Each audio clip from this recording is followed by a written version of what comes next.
Hello and welcome to the Powered by Rock podcast. This is going to be the second part of an incredible interview with Marco DeSantis from Sugarcult and Bad Astronaut.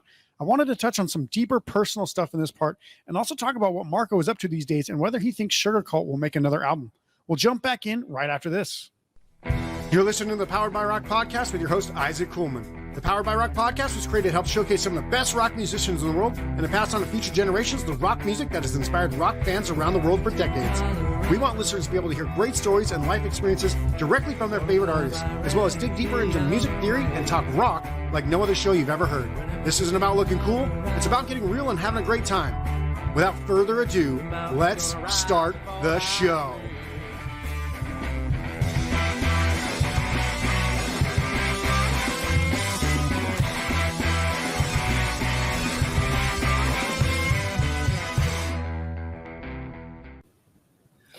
All right.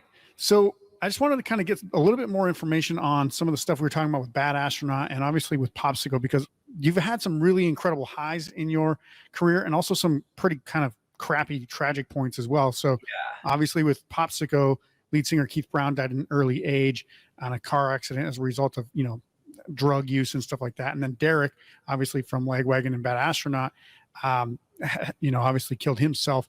Yeah. So I was just kind of curious because, Joey Cape once said, it was kind of a matter of when, not if, with Derek. Did you kind of feel like that same way with both Derek and Keith? And it was kind of like their live fast, die young mentality. Is that kind of a commonality there?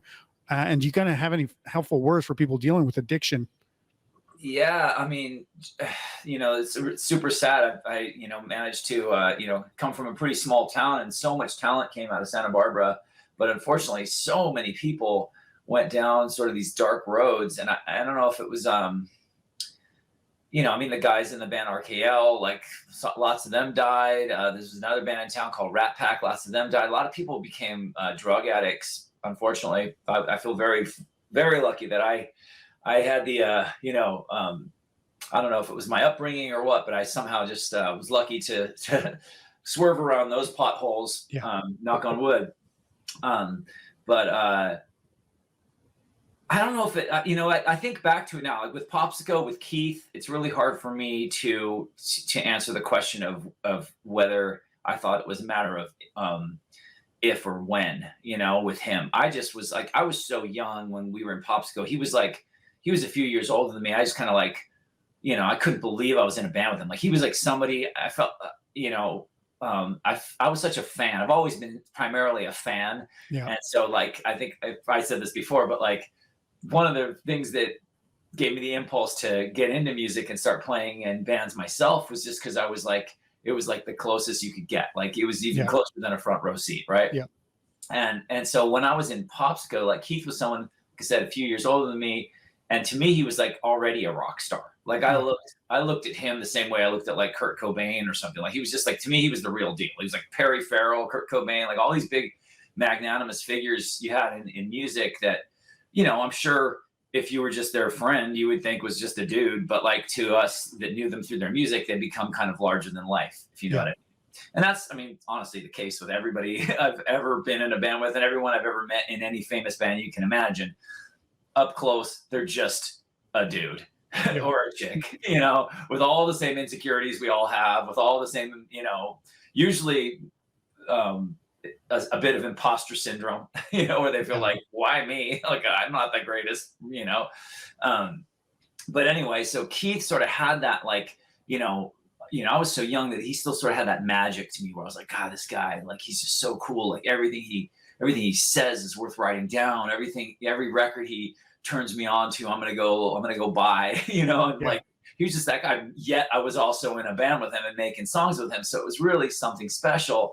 And when he got into drugs, he was always kind of the kind of guy that would just do crazy shit. He just had that not because he was an idiot, but he just had that sort of he just sort of lived outside of the law, which honestly, to me, made him all the more legit. He was the kind of guy that would he was this really gentle, sort of demure, kind of intellectual, but then he would have this all of a sudden he would just go pick a fight with someone twice his size and destroy them, and you're how did that guy do that? He was this really bizarre walking contradiction of a human being. And I think he just couldn't really find his footing. The world just disappointed him reliably, and he just wasn't cut out for civilian life. And Yeah. so I think that's probably what attracted him to the idea of being a, you know, an artist, is because that was like a one little avenue that could somehow work for him. Unfortunately, in his mind, he also had a little bit. This is my analysis now, looking back, because Yeah. at the time I was just like, I just didn't understand it and have the capacity. And he came from a lot of well, I don't want to say privilege, because it was actually probably more of a liability than an asset. But he came from an independently wealthy family, Mhm. and so he never really had to worry about the things most people worry about, you know. Yeah. But that's a blessing and a curse, because in his case, you know, what grounded all of us, you know, was that we had, like, you know, we saw our parents get home from work and we needed to get jobs if we wanted something. And in his case, Yeah. he almost had like um, the lifestyle of a rock star before he was actually a rock star. You know, he could Yeah. afford new guitars. He had his own place from when he was like 16 years old. And I think that, you know, to no fault of anybody's, you know, everyone's just trying their best. He was probably, money wasn't enough. So in a way, it was actually something that made him, he was almost guilty about it. Like, he felt Yeah. bad that he wouldn't be taken seriously as an artist, because he was born with sort of a silver spoon in his mouth. Yeah. So he would almost like create the context to be taken seriously. And like, Yeah. you know, I see That him makes sense. have relationships that were going great, and then he would like sabotage them. And like I said, go into picking fights with people that were twice his size, doing things. And then of course drugs became this like, oh, well, drugs is a way for me to get, like, you know, be the real thing. Yeah. You know. And I Yeah. guess he got, you know, unfortunately he got too far into it, and it just, you know, it sucks, because he's such a smart guy and was so talented and such a bright light. But I I feel like, you know, when you fuck with drugs, man, it's like, it's so dangerous. It's Yeah. I mean, you're especially like heroin and stuff like that. You're never gonna not be dealing with heroin once you start. got into the hard stuff, and it's just, you know. And I mean, that was in the culture at the time. I mean, you know, he really looked up to Kurt Cobain. You know, Nirvana was like the band at the time that Popsicle was happening, and most of his heroes were like David Bowie and Kurt Cobain, and, you know, these glorious sort of legendary, you know, junkies. And you know, unfortunately, the other side of that coin is it doesn't always end well. You know. Yeah. Yeah, for sure. You know, a lot of people pull out of it, though. I mean, look at David Bowie. Look at all, you know, lots of people. I mean, lots of people say Keith Richards from the Rolling Stones is like the poster boy for being wasted. He was really, I read his book. It's like, his book's pretty cool. I suggest you listen to the audiobook of it, because he Mhm. actually narrates it. And it's like Nice. having this like cool grand uncle sitting shotgun with you in your car telling you wild war stories. Like, it's just his voice telling you those stories. He's like, "I made, you know, fucking so awesome." But the epiphany you get from that is that he was only actually a heroin addict for like maybe like about 10 years and change, from like Yeah. 69 to like 80 or something like Yeah. that. Which, I mean, still in the grand scheme of things, 10 years being on heroin Yes, is a so, lot. but not But when you're like almost 80. And yeah. for the rest of your life, you're known as like the heroin addict Yeah. guy. You know what I Yeah, mean? Like, for the real sure. fuck up in that band, as far as drugs went, was Brian Jones, who, you know, was unfortunately sort of been like written out of their history, but was probably if push came to shove and you have to say who were the Rolling Stones, it was the Brian Jones band. And then he Yeah. sort of got, like, there was a little revisionist history. And I say that with due respect, because they're one of my favorite bands. Yeah. However, the point I'm making is, a lot of people, there is a path out. Yeah. If someone, you know, it's not like hard drugs and you become an addict and then that's it and that's your life sentence. There is a way out, and you know, I think at the time Popsicle was around in the 90s, mental health was still sort of there was still a lot of misconceptions around mental health. Yeah. And it was one of those things people didn't want to talk about, because there was these like weird, like, sort of stigmas. Like, you know, I use the example Sugar Cult. Actually, we did a tour, oh God, probably like 15 years ago, maybe more, called the Take Action Tour.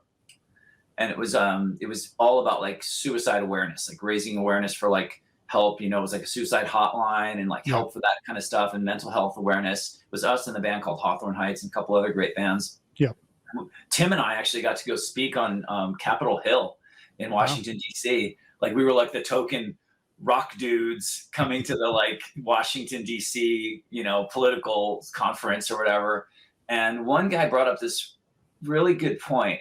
He said, he's like, I mean, we were all talking about advocating for mental health awareness and removing the stigmas around mental health.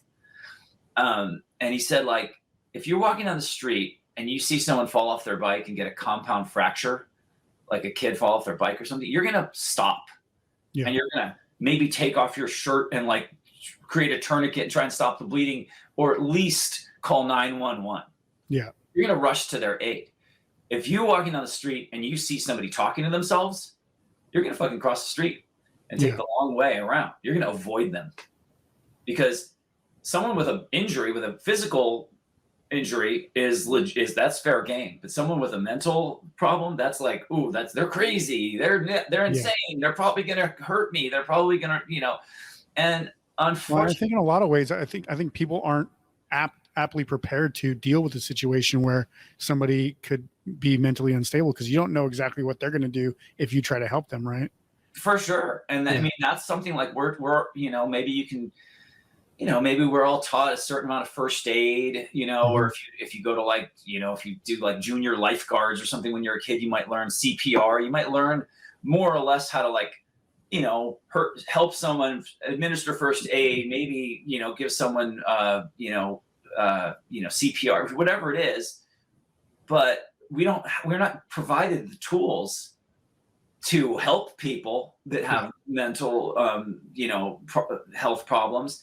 And conversely, we're not provided the guidance on how to identify when we might be going through a mental health crisis ourselves and separate that from reality and go, okay, this is not just because I'm bummed out, or this is not just because I get anxious about certain things. Like, it's when to be able to identify when it might be more than just a paper cut. Yeah. You know, we know how to do that with physical ailments, but we can't really, you know, we haven't been given the tools. And so I think in the time between Popsico and now, we've come a long way.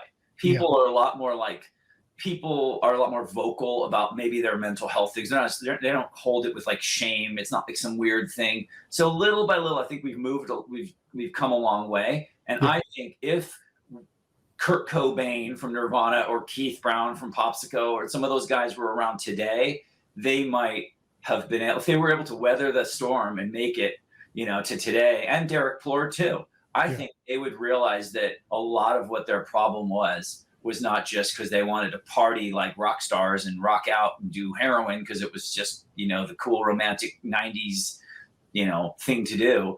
But I think they would realize that maybe they were self-medicating and there was a deeper issue. And maybe it was an issue they knew all along, but they were afraid to talk about because there was a lot of, like I said, stigma and shame involved with admitting something was wrong with you.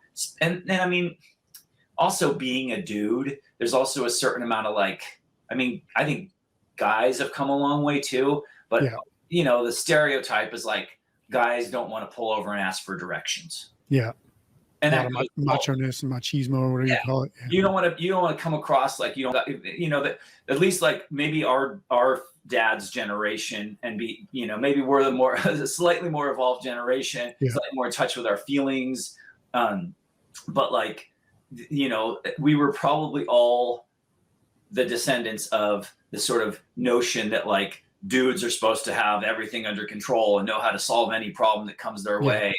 And it's I think even like young for help, right? Yeah, as I was saying, like young guys, they kind of have that air of invincibility too, right? When I was young, do anything, like I'm not going to die from this, and like didn't never do drugs, but it was like, yeah, you go race down the street in your car and have no ramifications for what consequences could come from that, just because you're like, hey, we're just having fun, right?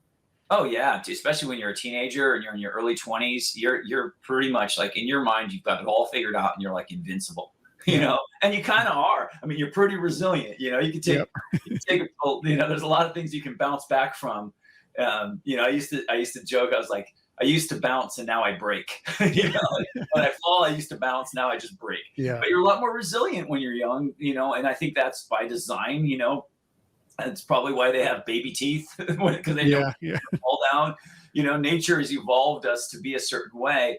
But yeah, so a lot of, you know, we lost a lot of dudes, and unfortunately, you know, not that it'd be nice to lose anybody, but I mean, Keith and Derek were such gifts to the world. You know, what they had to offer and contribute as artists. So it's a real shame that both of those guys are gone, you know, and Kurt Cobain, and I mean, the list goes on. Jimi Hendrix, come on, you know. But you know, that's the one thing I'll come back to is like, thank goodness for recorded music. Thank goodness for the power of records, because you can put on Popsicle Off to a Bad Start, and it's going to come out on vinyl this year on a label called Big Stir. Or, you know, we have some stuff on Spotify you can check out. And even though Keith's been gone for forever, you can hang out and go, oh, there's Keith Brown. And there's a band that existed, and it's documented, and you can listen to songs that he, you know, lyrics he wrote, his voice, his melodies. And, you know, the same thing with Derek Plord. You can go back and listen to Bad Astronauts records, you know, Acrophobe, and Houston, We Have a Drinking Problem, and most of, you know, 12 Small Steps, One Giant Disappointment is Derek. And then obviously Lagwagon, their first record, their second record, I think it was the first three, Cross, and I think those are the three he played on in Lagwagon. I don't think he played on the other ones, but you know, and then he's also played on a few other records. He played on one Mad Caddies record. He played on, I think he did. There's a bunch of footage of him playing with RKL that you can find on YouTube, where it's just like superhuman.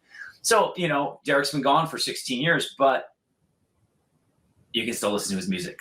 And to most people in the world, I mean, that's how I say about some of my heroes. If I want to listen to, you know, if I want to put on David Bowie or something like that, I can still listen to it, and he's as alive to me as he's ever been. You know?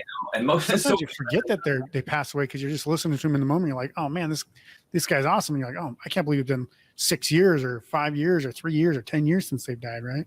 Oh, dude, I was just watching Get Back. You know, I've been like kind of slowly making my way through that. I've watched the whole thing, but now I kind of want to go back and like watch little parts of it. That Beatles documentary thing that they got all that footage of the Beatles, and that's extraordinary. And you're sitting there like, you have to kind of remind yourself. You're like, wait a minute, this one dude has been dead. John Lennon has been dead for over 40 years. This other dude, George Harrison, has been dead for, you know, I don't know, like 10 12 years. Something like 10 plus years. You know, the other guys are still alive, but they're in their 80s. But like, still, it's like suddenly you're hanging out with these dudes in their late 20s, these British dudes who are like smoking cigarettes, making jokes, you know, hanging out with chicks, like playing cool, you know, I want to say vintage gear, but at the time they were playing like brand new gear. You know? I mean, they're like my grandpa's age, and yet you look at them and you're like, this is how I would act in that exact situation right now. Oh, dude, it's every band you've ever. I couldn't believe it when I watched that, like, because I was born and long after the Beatles broke up, you know, but like suddenly you're just, it's like it really is like going like Back to the Future, like getting in a time machine and going back to 1969, 68, 69, and being in a room with people, and you're just like, wow, what a trip. But at the same time, having been in bands all my life, I'm like, there's that guy, there's that guy, there's that guy, and of course there's that guy. Like every band is pretty much exactly the same. Even the Beatles, as it turns out, you know? Yeah, exactly. So let's switch to a kind of more positive note, because one of the things that obviously growing up in Santa Barbara, you have very successful friends as well. And recently, one of your lifelong friends, Chris Shiflett of the Foo Fighters, actually was inducted into the Rock and Roll Hall of Fame. You did write an excellent article that came out in the Santa Barbara paper there.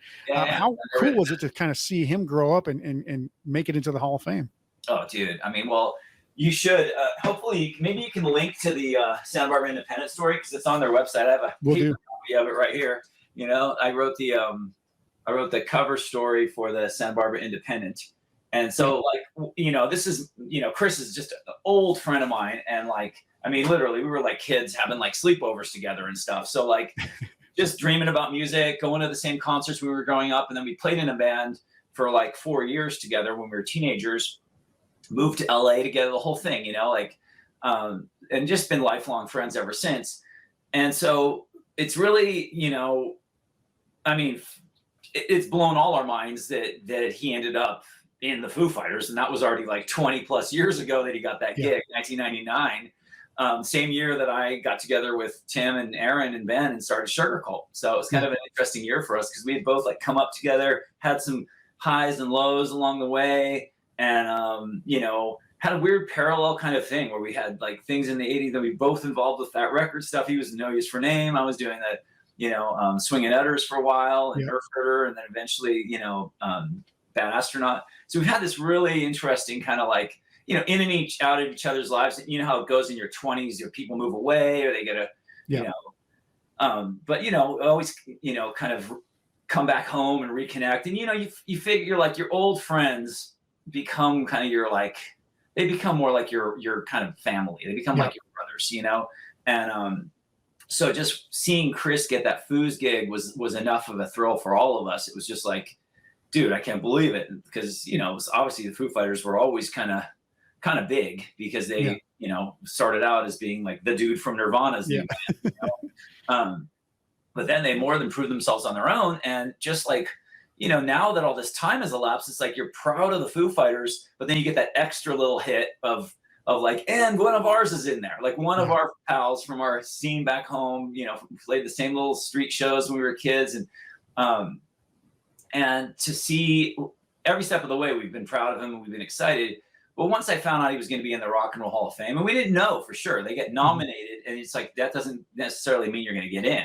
So when we knew they were up for it, it was like, oh shit, dude, we got to do everything we can. It was like the first time I ever like voted. I was like going on it every single day. I had like an alarm set where I just go, but I don't even know how much the fan vote counts. Yeah. But like, this is just for posterity. We're going to make the decision. Just to get people to go to their website and, you know how shit goes. But like, I was like, you know what? I'm probably, this is probably the only one of our friends that's ever going to get in a Rock and Roll Hall of Fame, realistically. Not that there's not a lot of talented people from our town, but as far as like, you have to be pretty mainstream to get into the Rock and Roll Hall of Fame. Otherwise you're not going to make it, or you have to be so influential that you caused a ripple effect beyond your legacy. Right?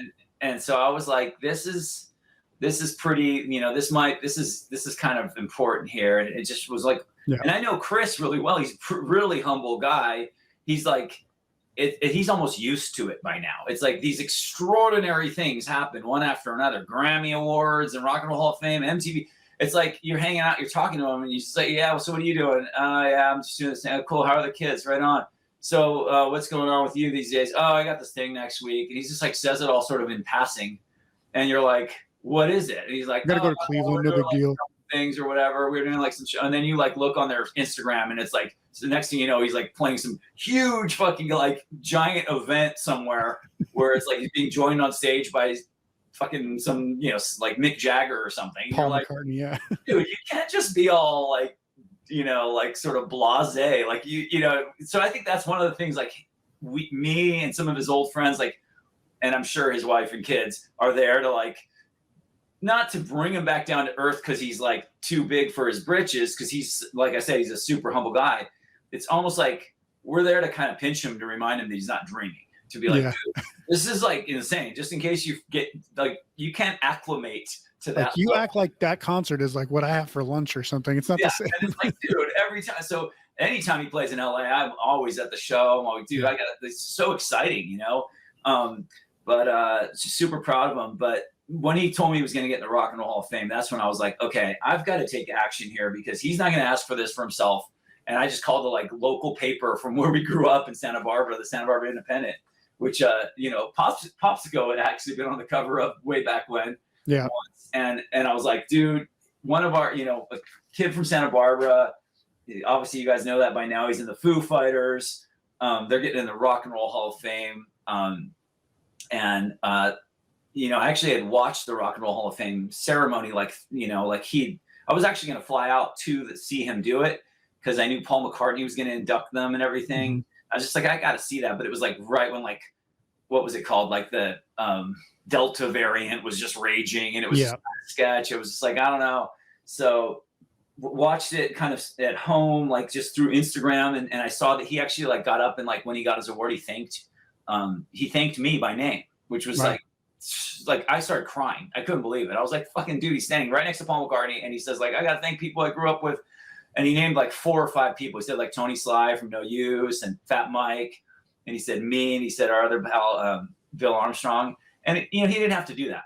Yeah. It was just like, I was like, okay, I got to return the love. And like, so I got on the phone with the Independent and I was like, we got to do a story on Chris. And they let me do it. They're like, first I thought it was just going to be like 1 page.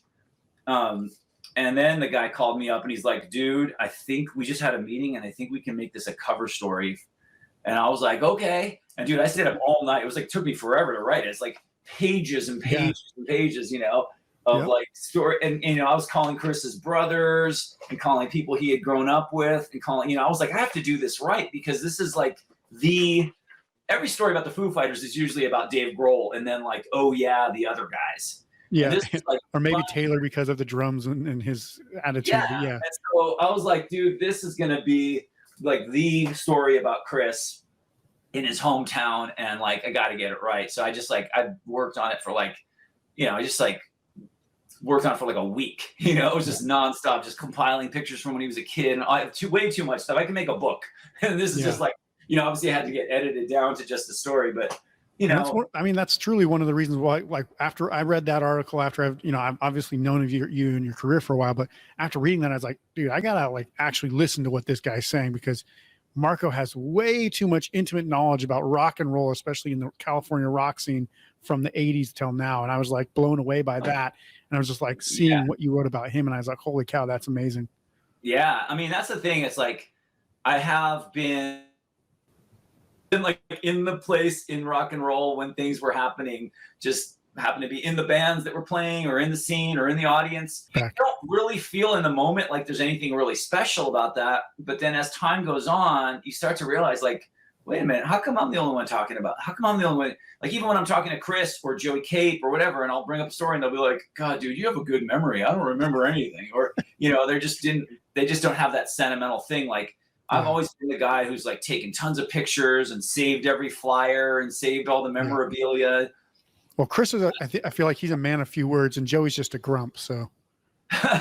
Well, Joey, there are, all these people are artists, and so I give them all a pass. Like they're all, I mean, like even Tim from Sugar Cult, like he just doesn't like save that much stuff. But, like when we're doing the 20-year anniversary edition of Star Static, I'm the first one that Tim and our, people call and they're like, dude, so we're doing this thing. What's the deal? And I'm like, okay, I have it all. And I remember how it all went down.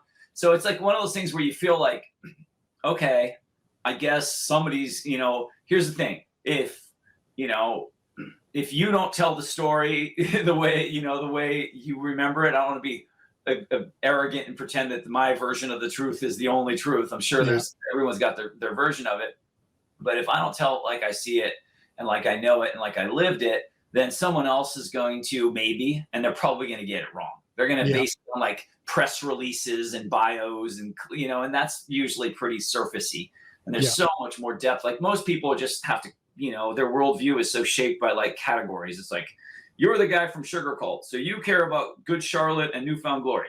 You're the guy from the Foo Fighters, so you must care about Queens of the Stone Age. And, and it's like, it's so not like that. There's so much, it's so messy and so intertwined. Rock and roll is this giant like family tree, but it's all comes to the same source. There's like lots of fungus that grow underground and all connect to each other and stuff.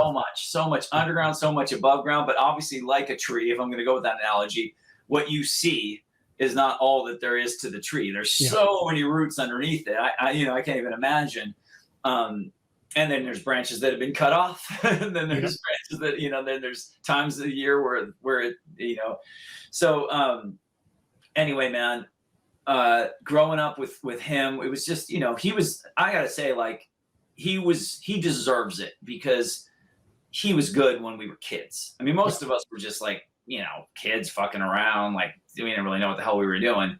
But he, like, even when he was like 13 or 14, was like a good guitar player. Like, he could shred like Slash or somebody like that, like he could, when we're all sitting there going, like, learning how to play, like, some rudimentary thing like Iron Man. You know, we're all sitting there going like down, down, down, down, down.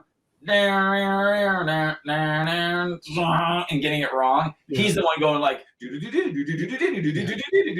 like doing like Randy Rhoads run like things. Yeah, I was gonna say he's fully Zach Wild at like 13 or something. Yeah, I mean, and he's like, he was a little dude. Chris is still a pretty little dude. He was like his guitar was as big as he was. You know, it was like ridiculous.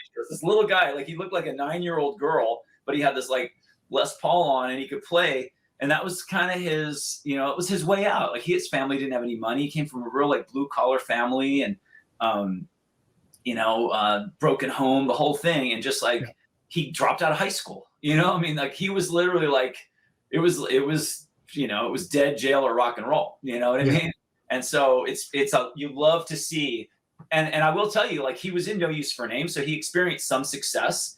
And that was probably a point where he felt like I had done it and this is enough. And I guess I had my chance and that was it. It looked like No Use for a Name. He was getting ready to, as you read in my thing, he was pretty much like 1 foot out the door, ready to kind of hang up rock and roll as a pursuit. And that's where the Foo Fighters happened. Yeah. And to be totally honest, you know, that's exactly what happened to me. I've been in bands all my life and I was like 1 foot out the door, kind of, you know, feeling like, okay, I just, this has been great, but maybe it's just not going to connect. And I had Popsicle and Keith died, and I had this and that didn't work out, and I had this and it didn't work out. I guess that was it. It was fun while it lasted. And that's when I stopped really officially trying. Yeah. I was gonna say, it's like Charles Bukowski on his gravestone says, don't try. I mean, you know what? I got to say, don't try. You know, it's true because, and I don't say, that's not to say just don't make any effort. Don't do good stuff. It's like, but there is, it's funny, like teenagers today call people tryhards, you know? Yeah. And I think I know what they mean. It's like, if you're trying too hard, you, push people away.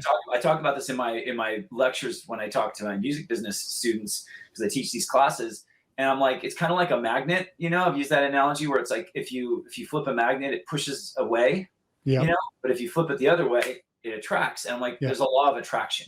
If you try too hard, you might be pushing away exactly what you're trying to get, whether it's like someone you have a crush on, or some career goal, or some kind of, you know, state of like, if you're trying to be happy, you're probably not going to be happy. It's kind of like New Year's Eve. Maybe people can relate to that, when you're like, we have to have fun because it's New Year's fucking Eve.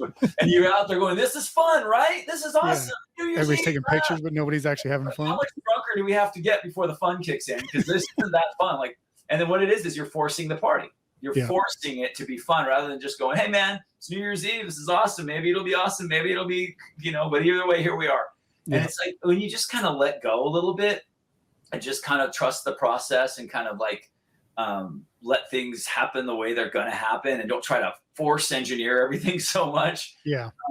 You know, it's amazing how the seas kind of just part for you, and things kind of happen. And I mean, don't get me wrong, Sugarcult were like workaholics. We like never stopped grinding, but it just, you know, all we had was this attitude of like, let's just kind of make this the best it can be. It wasn't like, let's try to become famous, you know. It was like, you know, you can't, I mean, even the Foo Fighters, if you go back and read like interviews with Dave Grohl or read his books, actually really good. You see that he was like, I mean, obviously he had a golden parachute. He was going to be independently wealthy for the rest of his life too, because of Nirvana.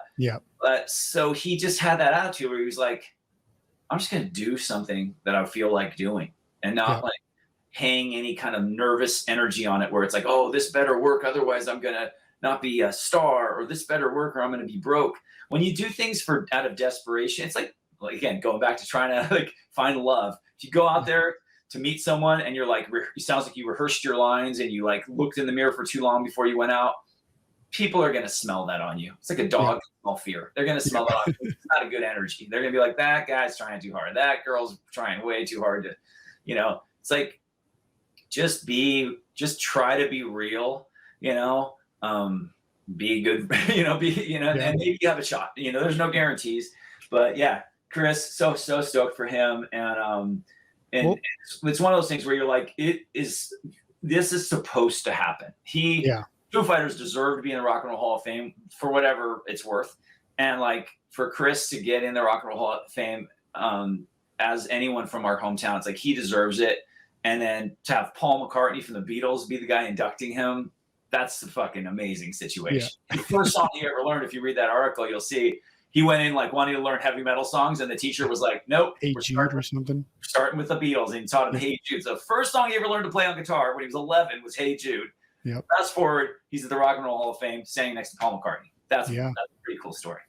That is awesome. So let's talk about you, because obviously, you know, we talked about the music, we talked about all the awesome stories you have, but obviously you do still have a career in the music industry. You're, like you said, you're kind of teaching business, the business of music to people now, and you're also DJing on the side as well. You're always active, and let's just talk about that for a minute and then kind of explain what you are up to these days. Well, you know, I mean, if, you know, just to be totally honest, I still love Sugar Cult, and I wish we could do Sugar Cult stuff. So, you know, we brought Sugar Cult to a certain level, and then just like, you know, Tim got into his production thing, and he has some, you know, issues with his ears. He has tinnitus really bad, so he's not exactly like chomping at the bit to be around loud music. Yeah. So there's a million reasons why Sugar Cult is not active right now, but I just always want to set the record straight for fans that might care. And that it's like, the reason Sugar Cult is not active is not because we, or because we like hate the band or hate the fans or hate the songs or anything. It's just that we simply, I mean, we love each other. We're always like, you know, keeping in touch and laughing and texting each other old pictures and like reminding each other of funny tour stories. Yeah. You know, there was never like some like cataclysmic moment where we all had this like blowout and just went, fuck you. Okay. It's fucking, you know. So, I mean, to be honest, we never even officially broke up. We just sort of stopped doing stuff for a while. And then it just kind of felt like, well, you know, kept going longer. Yeah, everyone just gets into their lives. We all have families. We all have like, you know, other careers, and just like at a certain point, you kind of look back at it and you're like, I don't know, man. I don't want to like, you know, I don't want to be like you know, necrophiliac, like to, you know, go back and like just keep on like, you know, flogging a dead horse. It's like, if we can't breathe new life into Sugar Cult, I kind of feel like it has its own life. You know, there's a dignity in my mind, as much as I would love to keep playing and loved it. And I feel like we have another couple records in us that we still need to get out. I look at bands like The Clash, The Police, the Sex Pistols, you know, that like kind of got in and got out. Like they made their records and they lived fast, died young, and left a pretty corpse. And like, you don't look, I mean, The Clash, like I always think The Clash could do no wrong. They made a terrible record when they tried to keep going after the party was kind of over. Yeah. You know, Cut the Crap was like, they didn't even talk about it. It's just like, and it's like half the guys are gone, you know? So we've thought about like, oh, maybe we could do a different configuration with like someone else singing or something. And I just look at that and I just go, it doesn't, nah. Yeah. Again, that's coming from desperate energy. That's not coming from like. It's like those people that do the Las Vegas residencies and all they do is sing their greatest hits, and they do that 2 times a night for like 6 straight months. And you're like, you're not really doing this because you like performing or because you obviously have an ability to keep this career going. You're just doing it to make the money. And that's the only reason. You know, and I, you know, I never know what someone else's reality is. You never know when someone, like, who knows, maybe one of those people have a family member that needs medical bills or something, you know, so it's like, I never, you know, judge anybody for doing what they do. But us personally, it's just one of those things where like we worked so hard on this band, and we were so like, we made such an effort to make each record, like from front to back, like, you know, start to finish, a really solid listening experience. And then when we played shows, we played each one like our lives depended on it, you know, as much as glib as that sounds. And like, I kind of love our legacy, and I look back on it and I go, it's kind of untarnished. There was never like that cringe moment where we like tried to jump on some bandwagon and start becoming a screamo band or becoming a, you know, we stayed true to who we were, and we had this vision and we did it. And I feel like, you know, we made 3 records that I'm super proud of, and I'd love to make another one, but only if we could make a record that was meaningful. Like I look at like one of our heroes is obviously Green Day, and I look at them and I go, you know, Green Day could have just been Green Day, and that could have just been it. And you would have just gone down in the history books as like, man, Green Day, again, those records on Lookout, those early Green Day records with all those hit songs on the radio. They started a revolution of kind of pop punk bands getting on the radio and the whole thing. They could have just like in 2001 just said, all right, that's it. Green Day. That was a band that happened. Yep. And they pretty much did. And then they sort of, they put out that like greatest hits sort of package. And then they, but then they made American Idiot. Yeah. And it was like they found a level, they accessed a part of Green Day they never had even imagined could exist. And like suddenly there's like three little dudes from the East Bay who were like got pretty big, suddenly kind of transitioned into like an arena stadium band, you know? Yeah. And the songs were so good, and they were like, it was a new beginning, but it was the same band. So, another band in history that did a similar thing was probably U2, where like they had their thing in the late 70s, the early 80s, and, all those songs and whatever, and then that could have just been U2. But then they came back and put out Joshua Tree, and then all those records that incorporated like electronic music, like Achtung Baby, and I don't know that much about U2, but I'm just kind of a pop culture analyst, and I look at that and I go, that's a thing you can do. It gives proof of concept. Look at Bob Dylan, famously was like this folk dude with an acoustic guitar, and then came back to life as a guy with an electric band. And so I still think like the beautiful thing about rock and roll is it doesn't really have an expiration date. If you've got a band, you can have the band. I mean, look at Jawbreaker. I just got tickets to go see Jawbreaker. They're doing their 25-year anniversary of Dear You in LA coming up soon. And they disappeared for, almost 20 years. Yeah. Came back bigger than ever. I used to Jawbreaker before they broke up, like back in the 90s, and they played tiny little, like I saw them in all these tiny little awkward venues. And now they're playing like 3 nights sold out at the Wiltern. And I saw them a couple years ago play 3 nights sold out at the Hollywood Palladium. Refused, same thing. They broke up, in shambles in front of 17 people or something. And then like 17 years later, they got back together to play. After they said they'd never play again, they got back together to play Coachella, and they've been a band ever since. And they're making like great records, great money, and playing great shows. So I look at Sugar Cult, it's like, hey, it's in the freezer. And maybe at some point we'll thaw it out. And when and if we do, it certainly won't be because we're all broke, so we all carved out other careers for ourselves. It'll be because it's right. It feels right. Yeah. It's not just, I remember young, emo's back and everything. It's never going to be for some like opportunistic reason. Yeah.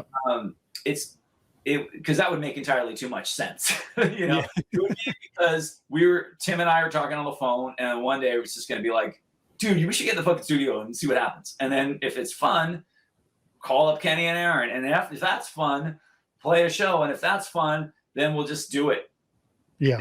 So I look at it like that. And so there's some big master plan in place. It's just one of those things where like we have a legacy that we really want to protect, and we don't want to cheapen it by just doing something for the sake of doing it. It's got to feel right. And it's got to be because we've got something to say. Or when we get to the point where we're like, okay, fuck it. We're going to get too old to do this if we don't do it soon. So we better do it. Yeah, do it now before we can't. So as far as other shit I do, it's like I just, the question I get a lot is people like, well, why don't you start another band? And I'm like, I've been in bands all my life, and I have, the Sugar Cult thing legacy to attend with, Popsico's legacy, still do some stuff with Bad Astronaut now and again. Actually just hung out with Joey the other day. And like, I kind of like that. It's more conducive to my life now because I have this other career where I'm teaching college. I've got a family. I don't necessarily just want to like, have like Groundhog Day and just get in another van with another group of dudes and go play some more shows. It's just like, I feel like I'd like to build on what we've already got. Otherwise, I'd like to explore other possibilities. Like I definitely want to write a book.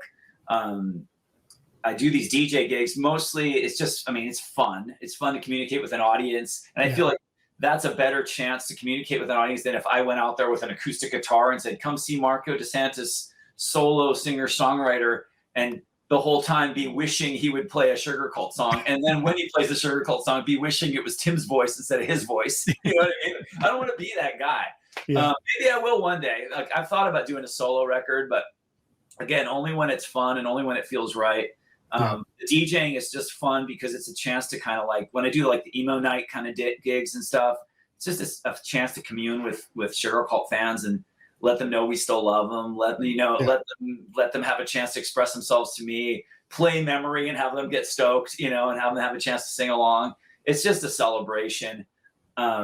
I also do DJ gigs where no one knows me from Sugar Cult at all, and I'm just some random dude playing weird music, and that's fun too because that's kind of fun to not have any expectations. Yeah. And then the teaching and do some get together with people and play some music here and there, but it's just not something I don't really just want to like. I love playing music as it's just a fun thing to do, but I don't want to have to like. I just feel like a band would be really like a melodramatic thing. It'd be like, oh, guy from Sugar Cult's got a new band. And then there's, I just don't want to deal with that right now. It's just not it's not where my heart is, I love getting together, playing like one-offs and stuff. It's super fun.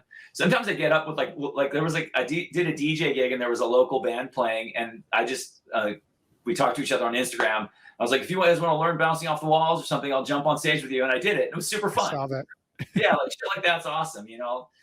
Scratch the itch, got to play with Chris Shiflett when he played in Santa Barbara with his solo thing. We played a few songs together from our old bands and like with some other friends. So it's just like stuff like that. Super fun. Just a chance to try it out. I was going to say, I remember back when I was in 6th grade. So this would have been 93, maybe 1993 or somewhere in there. I remember specifically on TV, it said Paul Simon announces his retirement and does a farewell tour. And I'm like, that's interesting because I don't remember that ever being talked about after that one news broadcast because he's been active as long as I've been alive. Yeah. So it's like, you gotta be careful about the like farewell tour because that seems like it comes back to bite you. Like Motley Crue did that big melodramatic thing where they all like had they had some big press conference and they all like signed their names in blood that they would never play a show again. And then of course that movie Dirt came out, was a big hit, and there was all this demand for them. And now they're like, well, the thing is, we've never played stadiums before, so we're gonna. You're like, dude, just save us the. You don't need the like. All you do when you make a farewell tour is you make yourself have a lot of explaining to do when you end up coming back because you exactly. And that's kind of my point. Is like you never stop being a musician until you pretty much die or literally can't play the instrument anymore. So. It's always there as long as you feel like you can come back to it. So it's good to hear that Sugar Cult might come back at some point. And my attitude is it's always been a farewell tour because you never know, like that is, I mean, that's another thing I tell my students, play every show like it's your last, you sort of get in that athlete mentality. Like if you're ever watching like a football game or you're watching a, soccer game or whatever, those guys aren't out there pacing themselves. They're out there giving it all they've got, risking serious injury just to advance, even when it's like 36-2 and it's in the 4th quarter and there's no chance they're going to fucking win. They still play with maximum ferocity as though it's like possible to win. Yep. And to me, that's like, there's a that's a life lesson. You know what I mean? Yeah, it's like for sure.